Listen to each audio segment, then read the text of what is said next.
Et donc, si aujourd'hui on dit que la France, c'est la collaboration et c'est Pétain, il faut dire aussi que le CRIF, c'est le GIF. Hein.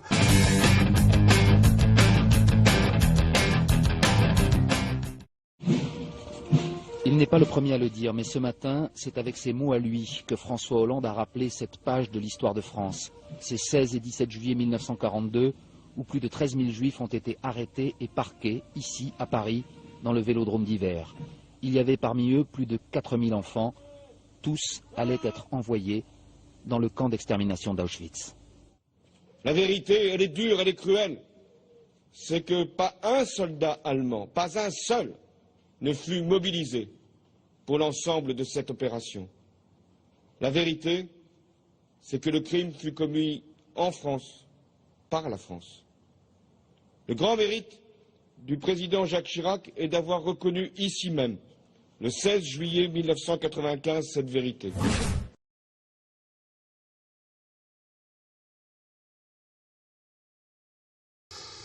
Beaucoup de Français de gauche et de droite, et d'ailleurs pour la première fois des hommes politiques de droite ont osé dire que trop c'était trop, se sont scandalisés de l'ignoble petit numéro qu'a fait le chef de l'État français, celui qui représente la nation et le peuple français, sur la commémoration du Veldiv. Hein.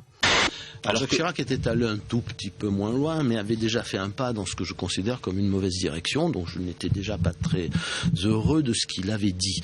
Ce qu'a dit M. Hollande de façon beaucoup plus claire hier, personnellement, me scandalise. Pourquoi Mais pour une raison très simple, ma France, M. Jacubizine, elle n'était pas à Vichy. Elle était à Londres depuis le 18 juin. Voilà. La mienne. Alors, peut-être que nous n'avons pas la même France, peut-être que nous ne nous référons pas à la même France, peut-être que nous n'aimons pas la même France, M. Hollande et moi. La France, la patrie des droits de l'homme, la France libre, la France combattante et résistante qui sont morts au Vercors, qui sont morts au Glières, c'est leur faire... Est-ce que c'est de les respecter ? Est-ce que c'est leur rendre l'hommage qu'on leur doit ?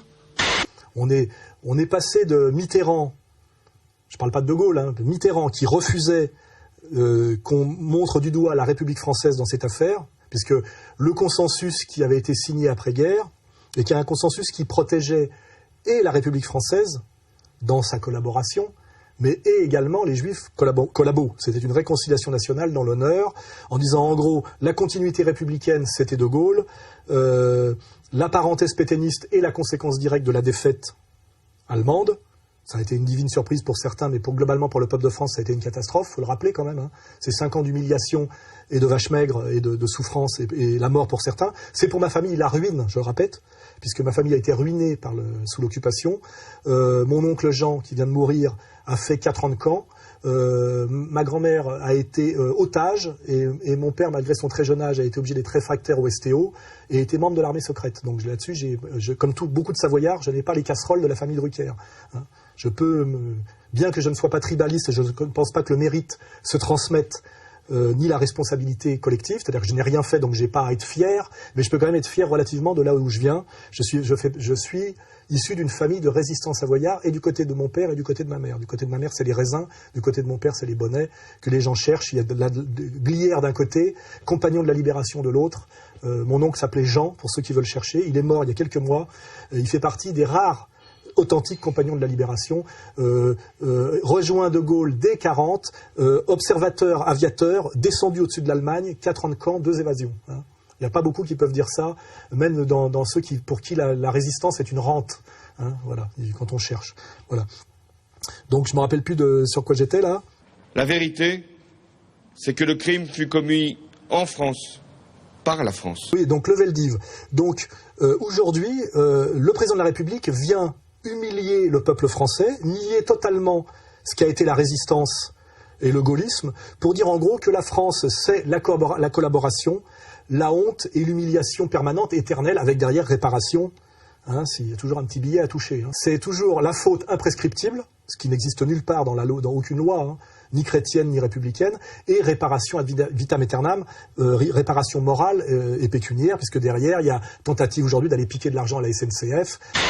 C'est depuis cette gare désaffectée de Bobigny que sont partis en 1943 et 1944 plus de 22 000 juifs internés au camp voisin de Drancy. En tout, quelques 76 000 juifs ont été transportés vers l'Allemagne et la Pologne. Pour la première fois, la compagnie ferroviaire a clairement reconnu sa co-responsabilité dans la déportation. En son nom, je m'incline devant les victimes, les survivants, les enfants de déportés et devant la souffrance qui vit encore. Après aussi aux aciers des rails, au cuir des coussins, enfin voilà, c'est sans limite. Si on ne met pas nous une limite à ça, nous citoyens français, il n'y en a pas de limite. Hein. On sait qu'il y en a qui s'arrêtent jamais. C'est le principe, c'est tant que je gagne, je rejoue. Il n'y a pas de morale, il n'y a pas d'autocensure, il n'y a pas de sens même de la mesure. On est dans l'hubris hystérique. Voilà. Et donc, Hollande est allé déshonorer la France, déshonorer sa fonction en commémorant le Veldiv. Maintenant, je vais rappeler ce qu'était le Veldiv. Le Veldiv, effectivement, c'est la police française qui, sous la pression allemande, il ne faut pas oublier que tout ça n'existait que parce que nous avons déclaré la guerre à l'Allemagne et que nous l'avons perdue, hein, effectivement, qui, par la police française, rafle quelques milliers de juifs dans un vélodrome qui s'appelle le Veldiv. Il faut rappeler, et là je vais effectivement remercier Jean Robin, qui est hors concours pour le Crétin du mois, de m'avoir prêté ce livre que je ne lui ai pas rendu parce que comme il m'injurie depuis, je pense qu'il a du mal à venir le rechercher, mais s'il veut venir le rechercher, il a qu'à venir me voir. Je lui rendrai pas seulement le livre, je lui rendrai aussi la monnaie de sa pièce sur 2-3 injures que je n'ai pas appréciées. Il faut pas oublier qu'il n'y a pas seulement l'État français qui a collaboré à travers sa police. Et là, je citerai Bardèche. Quand on fait une guerre à l'Allemagne, on la perd, on signe une armistice, il y a une continuité administrative qui fait qu'on vit sous le joug du vainqueur et qu'il faut bien imaginer que dans un pays de 40 millions d'habitants, tout le monde ne va pas partir à la nage à Londres. Donc de toute façon, il était logique que la police française fasse son boulot de collabo comme elle le fait aujourd'hui quand elle vient m'arrêter. Vous voyez, elle fait son boulot de collabo parce qu'elle n'a pas le choix, c'est le principe de la soumission administrative, de l'obéissance aux ordres, etc. Hein. Donc de ce point de vue-là, je suis assez d'accord avec M. Prasquier. La République française, effectivement, c'était la République de Pétain. Mais il y en avait aussi une autre, et on a décidé que la bonne, c'était celle de De Gaulle, parce que ça permet la réconciliation nationale, ça permet la continuation du roman national positif, ça permet effectivement que tous les types de banlieues ne haïssent pas les Français de souche en les traitant seulement de lâches et de collabos. Ça n'avait que des effets positifs. Et c'était surtout négocié après-guerre, puisque on a blanchi effectivement la France grâce à De Gaulle, mais on a aussi blanchi tous les juifs de la collaboration de l'UGIF. L'UGIF est l'ancêtre direct du CRIF, qui eux-mêmes ont fourni la liste des gens qu'il fallait aller rafler, car je rappelle que le consensus pétainiste, c'était « nous sauvons les juifs de France avec la collaboration des institutions juives françaises et nous rendons à la puissance occupante les juifs issus du Reich allemand, qui sont les juifs polonais, les juifs tchèques et les juifs allemands réfugiés en France, qui sont d'ailleurs comme par hasard le père de tous les juifs haineux d'aujourd'hui, c'est-à-dire Finkielkraut, etc., d'où la phrase « la France mérite notre haine », etc. C'est-à-dire que les juifs français ont collaboré aussi au niveau de les instances représentatives au Veldiv. C'est-à-dire qu'ils ont dit on se débarrasse des juifs étrangers pour se sauver nous, juifs de France. Et c'était le consensus de la Révolution nationale de Pétain, c'est-à-dire à l'Allemagne, vous prenez les juifs ressortissants du Reich, qui sont des sans-papiers, c'est-à-dire des clandestins, et des ennemis du Reich, ou des gens qui sont dépendants du Reich au sens administratif et militaire et policier, mais vous ne touchez pas aux juifs français. C'était ça le deal, ce qu'on cache systématiquement. Et la rafle du Veldiv se fait avec la collaboration des institutions juives représentatives de l'époque, qui est l'UGIF, qui, je le répète, est l'ancêtre du CRIF. Hein, il faut le savoir. Hein, voilà. Et donc, si aujourd'hui on dit que la France, c'est la collaboration et c'est Pétain, il faut dire aussi que le CRIF, c'est l'UGIF. Hein. Or, je vous rappelle qu'à la Libération, les juifs collabos de l'UGIF, qui étaient très nombreux, quand on lit les décomptes de Robatet dit qu'il quitte Vichy tellement il y a de juifs à Vichy autour de Pétain, dont le premier, Emmanuel Berle, mari de Mireille du Petit Conservatoire, écrivait ses discours, hein, il faut le savoir. Bon. Donc si à un moment donné, il faut savoir que les juifs collabos ont échappé aux tribunaux d'épuration à la Libération et qu'ils ont été jugés en interne par la communauté juive elle-même, ce qui s'appelle d'ailleurs une mise en place illégale et totalement anti-républicaine de tribunaux rabbiniques. On ne voit pas pourquoi, quand on est un juif collabo, on échappe à la justice de la République. C'est déjà totalement anti-républicain, ça fait partie des dysfonctionnements qui montrent que finalement, la République n'est peut-être pas tout à fait ce qu'on croit, ou d'ailleurs il faut peut-être que la phrase débile et délirante de BHL est vraie, puisqu'il avait bien dit un jour sur France 2 à une heure de grande écoute devant Arlette Chabot, ces synagogues qui sont le symbole de la République. Je pensais que c'était une stupidité, finalement c'est peut-être vrai. Voilà. Enfin donc, si l'idée c'est que les juifs collabos ont échappé à la justice parce qu'ils étaient collabos à cause de la pression de Vichy et la pression allemande, exactement comme le père de Monsieur Drucker, qui était un juif collabo de première, qui envoyait ses les petits juifs non français à la déportation, notamment à Nice, en leur regardant la quéquette, et qui a terminé médecin-chef du camp de Drancy, on pouvait toujours dire, oui, mais ils n'avaient pas le choix, parce que pour sauver les juifs de France, il fallait balancer les enfants d'Isieux. Non, excusez-moi, j'ai dit une connerie, les juifs niçois. Donc à ce moment-là, d'accord, mais à ce moment-là, on va dire la même chose. Si la police française et la haute administration française est obligée de faire une politique anti-juive qui n'était pas du tout la politique française d'avant 39, c'est parce qu'elle a la pression de la victoire allemande et de l'occupation allemande. Donc, si les juifs collabos ont échappé à la justice de l'épuration, la haute administration française aurait dû y échapper pour les mêmes raisons. Or, on ne pardonne rien à la France qui est obligée de se comporter comme elle s'est comportée à cause de la domination allemande, mais par contre, on pardonne tout aux juifs collabos parce qu'effectivement, il y avait la révolution nationale de Pétain. Ce qui veut dire qu'on est toujours dans le deux poids, deux mesures, dans la malhonnêteté et effectivement dans ce qu'on appelle la double éthique. Donc on va dire qu'on est bien au niveau de cette vision de l'histoire, disons de ce qui s'est passé à la Libération et au niveau du discours politique aujourd'hui, effectivement dans la double éthique juive et non pas dans l'universalisme républicain et l'analyse sainement républicaine. Et nous remettrons, je crois, pour enfoncer le clou, la manière dont Mitterrand répond à El Kabbach. On voit bien que d'ici au mois de juillet, on va encore vous redemander que la France présente des excuses pour ce qui s'est passé à Vichy. Votre position est toujours la même. Ils attendront longtemps, ils n'en auront pas. La France n'a pas d'excuses à donner, ni la République. À aucun moment je ne l'accepterai. Je considère que c'est une demande excessive de gens qui ne sentent pas profondément ce que c'est que d'être français, l'honneur d'être français et l'honneur de l'histoire de France. Et vous recommanderiez à vos successeurs, s'ils sont de droite, d'adopter la même attitude? Ils feront ce qu'ils veulent, mais bien sûr. Pas de recommandation à faire. Non, mais parce que la pression va se faire également sur eux. Dans 100 ans, peut-être aussi encore. Ouais. Qu'est-ce que ça veut dire? C'est l'entretien de la haine. Et ce n'est pas la haine qui doit gouverner la France. El Kabbach, mandaté par la communauté, lui demande d'accepter, en trahissant le pacte de réconciliation nationale qui avait été signé avec De Gaulle, d'accepter cette saloperie que Chirac a acceptée, car Chirac est une merde.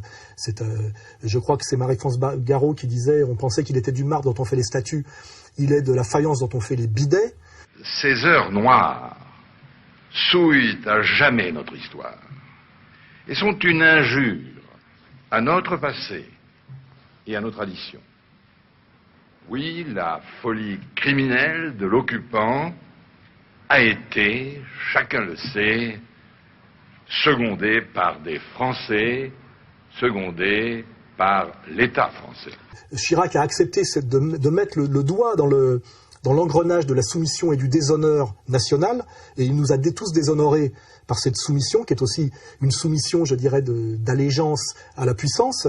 Reconnaître la responsabilité de l'État français dans le Veldiv, c'est faire ce que Mitterrand lui-même a toujours refusé de faire, et ce qui lui a valu d'ailleurs qu'on lui ressorte sa Francisque derrière, parce que nos maîtres savent punir ceux qui ne leur obéissent pas, même quand ils les ont financés toute leur vie.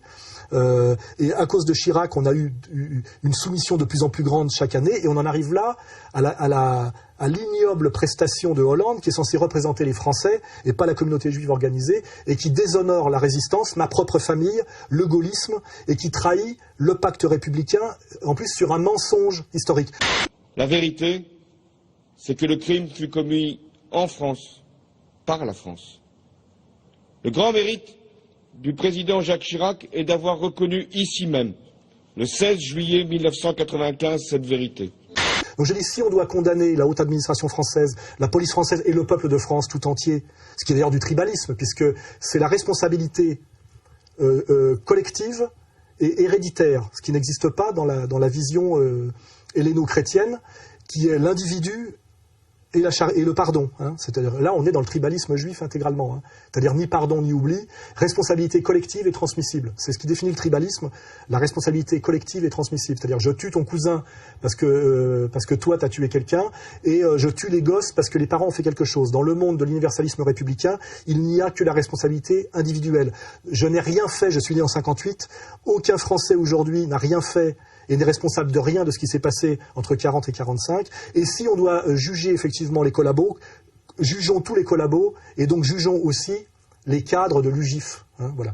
Or, personne ne vous parle jamais de l'UGIF. C'est pour ça que moi, je vais montrer ce livre de Maurice Rafchus, qui a écrit sur l'UGIF, c'est-à-dire sur les juifs français collabos, parce que lui, ses deux parents, c'est un juif d'origine de l'Est, ses deux parents ont été assassinés à cause de la collaboration des juifs collabos. Et il faut savoir que ce livre que m'a prêté Jean Robin, je le remercie, a été édité une seule fois, il n'a jamais été réédité. L'éditeur qui a eu le courage de l'éditer a subi un attentat à la bombe, il faut le savoir. C'est-à-dire qu'il y a une communauté qui sait se faire respecter et sait faire respecter la loi du silence avec des principes de type mafieux, ultra-violents, il faut bien le rappeler. Violence que je subis, que Dieudonné a subi, que subissent tous les gens qui essaient de faire passer un peu de vérité. Et j'ai rencontré moi-même Maurice Rafchus en 2004 et il m'a dit nous avons un point commun, c'est que nous avons tous les deux été ratonnés par la LDJ. Donc là, je rappelle bien que dans la communauté, certains juifs de vérité qui vont contre les intérêts supérieurs des élites communautaires se font châtier exactement comme les goïs, exactement comme dans la mafia, un cadre de la mafia qui à un moment donné joue contre les intérêts de la mafia ou essaye de s'émanciper ou de sortir de cette logique communautaire se fait persécuter, voire assassiner. Et ce pauvre Maurice Rafchus, pour avoir essayé de faire savoir qu'il y avait toute une histoire des juifs collabos, s'est fait ratonner par la LDJ. L'éditeur qui a édité ce livre a subi un attentat à la bombe qui, à mon avis, ne vient pas des jésuites ou des islamistes. Et pour vous dire que c'est un sujet éminemment brûlant, qui demande beaucoup de courage, mais qui est connu de tous les gens qui connaissent un peu l'histoire. Je pense que M. Nora connaît très très bien cette histoire-là. Mais par contre, personne n'en parlera jamais, parce qu'il faut un grand courage pour en parler, c'est dangereux. Voilà. Mais voilà, pour finir sur le Veldiv, je veux bien la responsabilité, le procès de la collaboration, mais jusqu'au bout. Ou alors, on respecte le pacte de réconciliation nationale, on arrête d'humilier le peuple français avec ça, alors que ça s'est passé il y a plus de 60 ans, qu'on est dans une période de chômage de masse, qu'il y a de gros problèmes à régler, et qu'il y en a plein le cul de demander pardon pour des choses que nous n'avons pas commises, pour des fautes que nous n'avons pas commises. Voilà. Ok ? C'est clair ? Donc, Hollande, cesse de nous déshonorer, s'il te plaît. Voilà. Il s'agit du criminel nazi hongrois le plus recherché au monde. Laszlo Satari, 97 ans, était localisé à Budapest. Confirmation du directeur du bureau du centre Wiesenthal en Israël. D'origine hongroise, il fut le chef de la police dans le ghetto de Košice, en Slovaquie. Il est accusé de complicité dans la mort de 15 700 juifs durant la Seconde Guerre mondiale. L'immense majorité d'entre eux avaient été déportés vers le camp d'extermination d'Auschwitz. Sur le pas de la porte, les journalistes lui demandent « Vous niez avoir fait ça ? Beaucoup de gens sont morts suite à ce que vous avez fait. » L'homme répond « Non, je n'ai pas fait ça. Allez-vous-en. » Cette manifestation sert à montrer qu'on n'oublie pas, qu'on est la 3e génération qui va sûrement mourir dans quelques temps, mais que jusqu'au bout on sera derrière lui. Et que jusqu'au bout on n'oubliera jamais. Et que jusqu'au dernier on sera là. Il a été condamné à mort en Slovaquie. C'est inacceptable qu'il puisse continuer à vivre normalement et que notre justice ne fasse rien.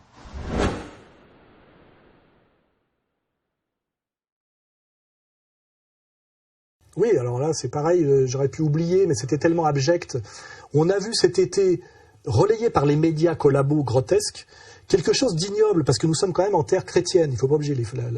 La France et le catholicisme, c'est consubstantiel. Et le catholicisme, c'est ce qui est le plus proche du message du Christ. C'est pas le protestantisme tel qu'il est advenu, qui réintroduit la primauté de l'Ancien Testament sur les évangiles, la prédestination, c'est-à-dire qui est un retour au judaïsme en réalité.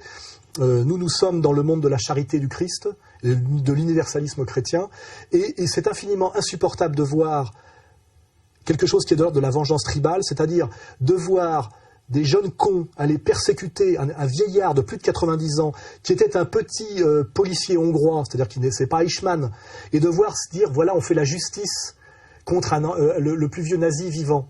Ça n'a rien à voir avec la justice, tout ça a à voir avec la vengeance, l'ignoble vengeance tribale, et ça nous fait que nous montrer chaque jour un peu plus que la communauté organisée, qu'on n'a pas le droit de nommer parce qu'elle est toute puissante, n'a rien à voir avec les valeurs, les saines valeurs, je dirais, de l'universalisme grec et de la charité chrétienne, qui fait qu'à un moment donné, on oublie ou on pardonne et qu'on laisse crever dans l'oubli et la misère une vieille merde, quoi qu'elle ait faite de plus de 90 ans. Voilà. S'acharner jusqu'au bout pour persécuter ce pauvre type, le martyriser, l'humilier, surtout par des jeunes cons qui n'ont aucune légitimité pour le faire, et que tout ça, avec derrière le sourire béat de l'ignoble porc Klarsfeld, tout ça montre bien que là, on est bien dans la pire des vengeances tribales, quelque chose d'ignoble. Et je le dis, moi qui suis chrétien et qui parle avec les gens de la rue, on en a marre, on en a plein le cul de cette haine tribale, que les médias, que la République française, que le monde chrétien globalement soit asservi à cette haine tribale permanente, systématique. Il y en a marre, voilà. Donc, on va montrer les images. Ce pauvre petit flic hongrois, qui est une petite merde humaine sans doute, laissez-le crever en paix, arrêtez de nous imposer, au moins par l'image, faites-le en douce comme vous savez si bien le faire, mais arrêtez d'exhiber dans les médias de masse votre haine tribale et votre vengeance ignoble. C'est très dangereux pour vous à terme, parce que ça vous montre pour ce que vous êtes. Voilà. Des anti-universalistes, des anti-chrétiens, des tribalistes haineux, qui finalement ont un goût très prononcé pour la vengeance inextinguible et le sang, et notamment le sang des vieillards, le sang, je ne parle pas de la Palestine, des femmes et des enfants. Hein. Tout ça est ignoble, répugnant, et à mon avis, vous devriez comprendre à un moment donné qu'il faut cesser, parce qu'au lieu de vous servir, ça commence à vous desservir gravement. Voilà. Et je pense d'ailleurs que beaucoup de juifs du quotidien ne valident pas ce genre de conneries, que finalement les médias à la botte relaient par soumission. Et je pose cette question, est-ce que vous êtes sûr que c'est bon pour la communauté? Globalement, je pense que ça devient même contre-productif. Voilà. En 1378, deux papes se font la guerre. L'un est à Rome, l'autre en Avignon. Le malheur et la désolation vont bientôt frapper Avignon. Et vous devrez en rendre compte devant l'Éternel. Sur ordre du pape Clément VII installé en France, le grand inquisiteur Guillaume Barnal est envoyé à Carpentras pour enquêter sur une série de meurtres commis sur des hommes d'église. Carpentras, utilise tous les moyens pour établir mon autorité. Tu es la main de Dieu.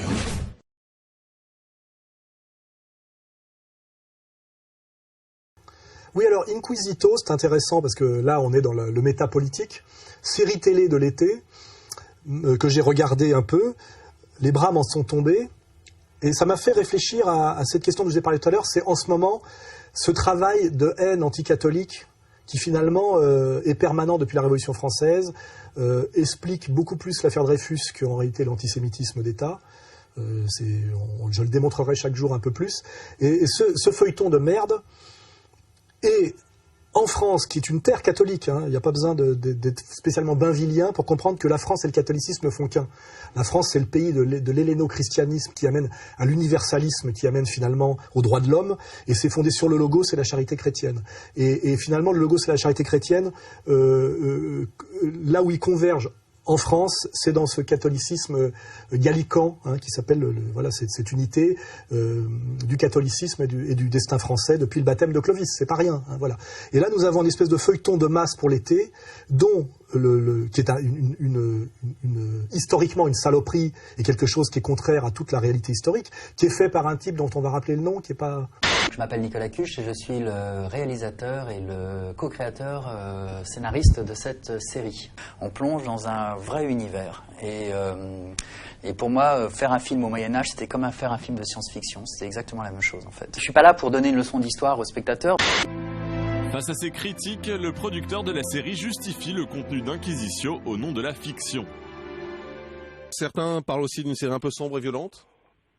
Sombre parce que l'histoire l'est, violente pas plus que ça. Et évidemment, il y a des scènes de torture. Et évidemment, quand la peste se répand, on peut pas dire que c'est une balade exotique. C'est pas un catholique non plus, hein, voilà, mais il a dû toucher du gros pognon pour faire cette merde. Il a d'ailleurs revendiqué l'absurdité historique du truc, mais c'était pas son problème. Mais comment dirais-je, le fil rouge de cette série, c'est de systématiquement montrer le catholicisme comme une religion d'abrutis, de haine, effectivement les élites religieuses comme des fanatiques sanguinaires. Bourreau, commençons.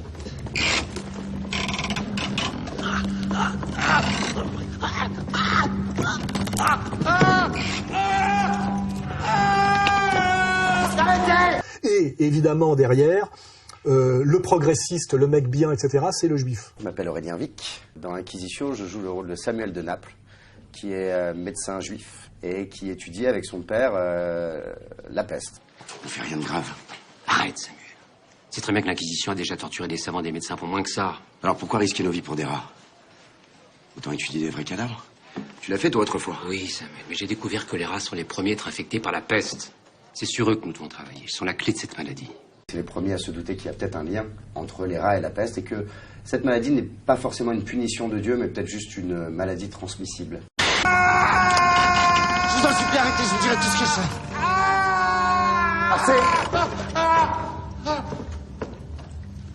As-tu accouché une chrétienne par les voies non naturelles? Il m'avait défendu de le faire. As-tu oui ou non accouché une chrétienne par les voies non naturelles? Oui. Non. Tu as donc ouvert le ventre de la femme le clos. Ensuite, j'ai sorti l'enfant. Ce n'est pas ce que je veux savoir, Samuel le Juif. L'abbé Thuillard a été crucifié dans son église en flammes à 2 pas de là. Je ne le savais pas. Mensonge. Le clos t'a vu courir vers l'église et y entrer. Le clos était sourd. Il m'a même accusé d'avoir changé son garçon en fille. Peut-être, mais c'est un bon chrétien. Ta parole de juif n'a aucune valeur contre la sienne. C'est systématiquement montré comme ça, alors qu'il était assez facile de démontrer que le catholicisme est une religion qui est là pour, comment dirais-je, adoucir la violence monarchique en termes de rapport de classe, qui de toute façon, en termes d'écriture, est quand même là pour porter la parole du Christ via les évangiles, c'est-à-dire universalisme de l'élection et charité. Bon, après, quelle que soit l'instrumentalisation historico-politique d'une religion, les fondamentaux du catholicisme sont les fondamentaux les plus sains en termes, je dirais, de droits de l'homme, d'égalitarisme, de charité, etc., etc. C'est assez vérifiable, alors que le judaïsme, une fois de plus, c'est l'inverse. Hein. C'est dans l'Ancien Testament le suprémacisme racial, la purification ethnique, la haine de l'autre, comme le rappelle très bien Jean Solaire, et dans le Talmud, la haine du Christ, de son message, le refus de l'universalisme, de la généralisation de l'élection, le refus de la charité, la haine du goy, le mépris du goy, la manipulation du goy, l'exploitation du goy, etc. Donc nous faire croire dans un téléfilm de merde que le catholicisme est le vecteur du racisme, de la haine de l'autre, de la bêtise, de l'obscurantisme, etc., et que la voie du progressisme, c'est le judaïsme, c'est ce feuilleton qui le dit, est une escroquerie intellectuelle et historique de A à Z. Et je rappelle quand même, en France, la majorité du peuple français est encore catholique, ce qu'on appelle le catholicisme culturel, mais c'est plus pratiquant, et que cette série télé passée sur la chaîne nationale, sur la 2, payée avec notre argent, est là pour insulter finalement le peuple de France dans ses fondamentaux, qui est comment dirais-je, sa sensibilité chrétienne et catholique. C'est parce que le français a cette sensibilité chrétienne et catholique qu'il est aussi complaisant et gentil avec le juif, il ne faut pas oublier. La lutte contre l'antisémitisme ne passe pas par par les valeurs du judaïsme, parce que si on connaissait les valeurs profondes du judaïsme, il n'y aurait pas cette sympathie. La gentillesse, philosémite passe non pas par l'admiration pour le judaïsme, mais tout simplement par la charité chrétienne et la gentillesse chrétienne et la douceur chrétienne et catholique. Donc détruire finalement le substrat catholique français, c'est aussi dangereux à terme. Parce que si le français est aussi complaisant avec sa minorité dominante juive, c'est parce qu'il est catholique fondamentalement. Il ne faut pas l'oublier. Hein. Donc, il est pour moi intolérable, insupportable, stupide et dangereux à terme que le service public fasse de la propagande anti-catholique, systématique et rabique, et en montrant quelque chose d'entièrement faux, qui est de faire croire que le judaïsme est le progressisme contre l'obscurantisme catholique. C'est effectivement exactement l'inverse. Le judaïsme talmudique est un obscurantisme intégral, tous les grands intellectuels juifs du 19e siècle le disent, on s'appuie là-dessus sur les livres que nous vendons nous-mêmes, Israël Shaak et Bernard Lazare, hein. Et la voie vers la lumière, c'est le catholicisme. Si la France a pu être la nation qui a vu émerger les droits de l'homme et l'humanisme tel que nous l'entendons, c'est-à-dire ce qui commence par Montaigne, puis Pascal, puis Rousseau, pour arriver finalement aux valeurs universelles humanistes, c'est parce que la France est un pays qui a 2 mamelles au niveau épistémologique, le logos grec et la charité chrétienne. Et le logos grec et la charité chrétienne, c'est la France catholique. Voilà. Donc c'est dangereux et dégueulasse de cracher sur le catholicisme français et la France catholique. Hein, je vais le dire une fois de plus. Et c'est un mensonge total de dire que le judaïsme est la voie du progressisme, le catholicisme est la voie de la réaction et du racisme. C'est évidemment l'inverse. Ce que Dieudonné, qui ne s'appelle pas Dieudonné par hasard, a parfaitement compris aujourd'hui. Et donc je dis aux Français qui sont catholiques, il n'y a de Français que le catholicisme, soyez fiers d'être des catholiques, c'est parce que c'est par la France qu'est passé l'humanisme qui a amené aux droits de l'homme totalement retourné et dévoyé par l'empire judéo-protestant américain. Et l'origine de l'humanisme, c'est le catholicisme français. Hein. Il suffit de regarder l'histoire intellectuelle et littéraire de l'Europe entre le XIIIe siècle et le XIXe siècle. Hein, voilà. Et c'est pas Maïmonide. Et ceux qui veulent m'emmerder, s'ils me font chier, je ferai lire des extraits du livre des égarés de Maïmonide qui trône dans les bibliothèques de toutes nos élites, de Badinter, etc. Vous pouvez vérifier. Hein, ils ont tous les œuvres complètes de Maïmonide. Et vous allez comparer les évangiles au livre des égarés de Maïmonide et vous allez voir qui est obscurantiste, qui est progressiste, qui est droit de l'homiste et qui ne l'est pas. Hein, voilà. Donc arrêtez de nous prendre pour des imbéciles, arrêtez de nous insulter, arrêtez d'insulter la France très catholique et arrêtez de nous faire passer le judaïsme pour le vecteur de la lumière et le catholicisme pour l'obscurité. C'est évidemment l'inverse, y compris d'ailleurs dans le Code noir pour ceux qui s'y intéressent. Hein. C'est encore un autre sujet sur lequel nous viendrons. On est où là ? Ça doit être la bœuf, elle était super forte. Cours! Quoi cours? Quand on est noir et qu'on voit deux noirs courir, on court, c'est une règle de survie. Ils sont là-bas! Deux grands noirs, torse nu avec un autorail. C'est quoi ces malades? Tu vois pas que c'est des flics en civil? Arrête de filmer! Faut que le monde entier voit comment les noirs sont traités par la police. Oh les cons, une caméra cachée, c'est ça? 1780. Et comment on a fait pour arriver en plein Moyen-Âge? Renaissance? Oh non, mais c'est nègre! Ils ont des pieds à la place des mains! Et des mains à la place des pieds. Comme tous les singes, madame.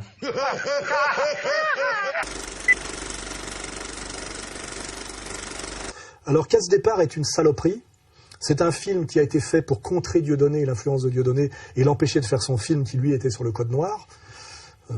Pour ceux qui s'intéressent au Code noir, c'est à un moment donné la royauté française très catholique qui chasse les Juifs d'un commerce dont ils avaient le monopole, ce qui est entièrement vérifiable par Werner Sombart, livre que nous rééditons d'ailleurs, et aussi par les travaux comment dirais-je, de la Nation of Islam, c'est-à-dire des Noirs américains qui ont cherché à voir qui les avait vendus comme esclaves, et eux, ils ont trouvé. Hein.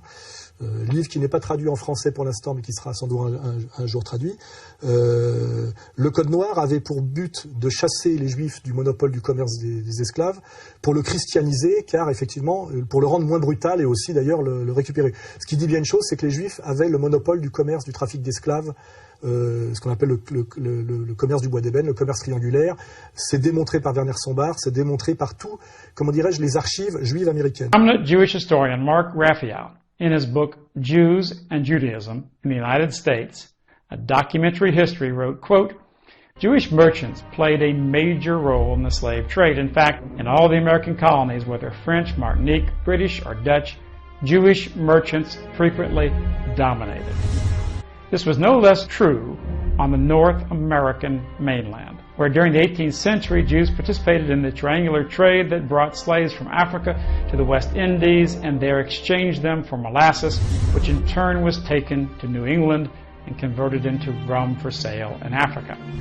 Isaac DaCosta of Charleston in the 1750s, David Franks of Philadelphia in the 1760s, and Aaron Lopez of Newport in the late 1760s and early 1770s dominated Jewish slave trading on the American continent.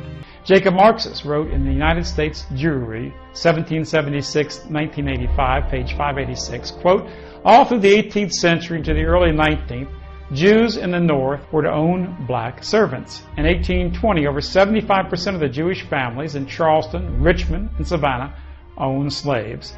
Almost 40% of all Jewish householders in the United States owned one slave or more. Et quand le Nouvel Obs fait un numéro spécial et dit les Juifs n'ont jamais vendu d'esclaves, c'est contraire à leurs valeurs et le Code noir les en empêchait, c'est un mensonge éhonté, puisque leur valeur leur permet parfaitement de vendre des esclaves. Il suffit de lire Maïmonide et ce qu'il pense des Noirs, et il suffit de lire la Torah et les exégèses rabbiniques sur cette question de l'esclavage. C'était dans leurs valeurs. Ils étaient les maîtres du commerce international et ils ont toujours été là où il y avait de l'argent à faire. Et il n'y avait aucune raison qu'ils ne le fassent pas. Voilà. Donc le film Casse Départ est un film très malsain, d'abord parce qu'il essaye de faire rire sur la traite négrière, qui est en termes de quantité la plus grosse la plus grosse persécution de masse et la plus honteuse qui existait, bien au-dessus de la Shoah, qui n'a duré que quelques années, et qui ne sont jamais que des Blancs qui se persécutent entre eux, des Blancs d'Europe de l'Est qui se persécutent entre eux. Faut pas oublier. Le scandale de la Shoah, c'est qu'on a fait avec des Blancs, c'est-à-dire des Khazars, c'est-à-dire des Européens d'Europe centrale, ce qu'on faisait traditionnellement avec tous les peuples dominés du tiers-monde. C'est pas moi qui le dis d'ailleurs, c'est Aimé Césaire. C'est ça le scandale. Le scandale de la Shoah, c'est qu'on fait avec des Blancs ce qu'on faisait traditionnellement avec des Noirs, et c'est ça qui choque. C'est comme quand Eminem se met à dire des conneries, ça choquait parce que c'était un rappeur blanc qui le disait. Il disait exactement la même chose que les rappeurs noirs, mais les rappeurs noirs, on doit dire des conneries. C'est un peu le même parallèle. Après, il faudrait expliquer les arrière-plans racistes qu'il y a derrière. Donc, Casse Départ est un film dégueulasse, qui essaie de faire rire sur la traite négrière, et on verra les extraits, qui fait passer toujours systématiquement, comme le film de Spielberg, qui a été commandité par Hollywood, pour contrer le travail de Farrakhan et de Nation of Islam, sur ce dévoilement de vérité très gênant, qui est que les grands maîtres de la traite négrière, comme financiers et comme armateurs, et comme vendeurs sont les élites juives, pas tous les juifs évidemment, mais les juifs au sens où on dit c'est pas les catholiques. Amistad carefully portrays the slave trade as a Christian European American enterprise. It is terribly unflattering portrayals of American leaders, the Queen of Spain, and conspicuously Christian slave traders. It has numerous images of Christian crosses accompanied by scenes of horrific treatment of black slaves. It was set in a thoroughly Christian New England. The actual center of the American slave trade was at Newport, Rhode Island. It is no minor coincidence that Newport had America's oldest synagogue and was home of the largest thriving Jewish community in the New World. Although Spielberg portrayed the horrific slave trade as thoroughly a Christian affair, here are some words of the major Jewish history of the early Americas called New World Jewry. It's by S.B. Liebman and the American Jewish Historical Society. They came with ships carrying African blacks to be sold as slaves. The traffic in slaves was a royal monopoly, and the Jews were often appointed as agents for the crown in their sale. They, the Jews, were the largest ship chandlers in the entire Caribbean region, where the shipping business was mainly a Jewish enterprise. Donc effectivement, il a fallu camoufler tout ça par le mensonge de masse, comme toujours, et ça a donné le film de Spielberg, sans doute commandité. Et en France, nous arrivons après les faits de données à la même chose. Il faut fabriquer un film pour continuer à mentir, pour que les Noirs des banlieues ne sachent pas que finalement les plus racistes de tous sont, au niveau des écrits, sont les juifs talmudiques et non pas les catholiques, puisque nous au moins on a fait la controverse de Valladolid. On s'est posé la question effectivement de la honte et de l'antichristianisme de l'esclavage. La tragédie, c'est qu'en décrétant que les Américains du Sud étaient des humains, on s'est mis à persécuter les Noirs. Ça, c'est l'histoire de la controverse de Valladolid, mais au moins on s'est posé la question, effectivement, que normalement nous étions tous des humains et des frères en Christ, et que l'esclavage était incompatible avec les valeurs du catholicisme. Donc il y avait une contradiction qui a posé des problèmes, alors que cette contradiction ne se pose pas du tout, n'existe pas dans le judaïsme. Voilà. Donc ce film, Casse Départ, est un film ignoble, parce que c'est un film qui essaie de rigoler sur la traite négrière. C'est un film qui essaye de montrer qu'il y a une parenté entre la persécution juive et la persécution noire, et qui dit en gros que les juifs et les noirs sont les mêmes victimes, et donc frères en esclavagisation, les mêmes victimes des méchants blancs, chrétiens et catholiques. C'est ce que ça raconte. Tu as un problème, mon fils? Allahu Akbar!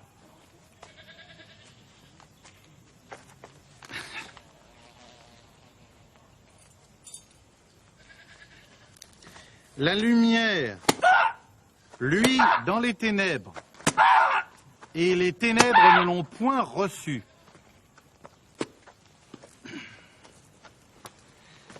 Vous qui vivez dans les ténèbres, qui en avez la couleur, soyez de bons travailleurs, infatigables et soumis.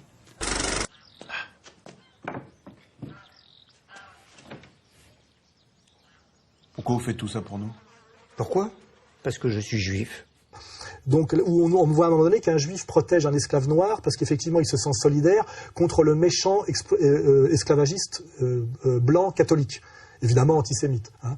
Vous savez comment les chrétiens nous appellent, nous les juifs? Les nègres d'Europe. Nos deux peuples ont vécu les mêmes souffrances. Merci en tout cas.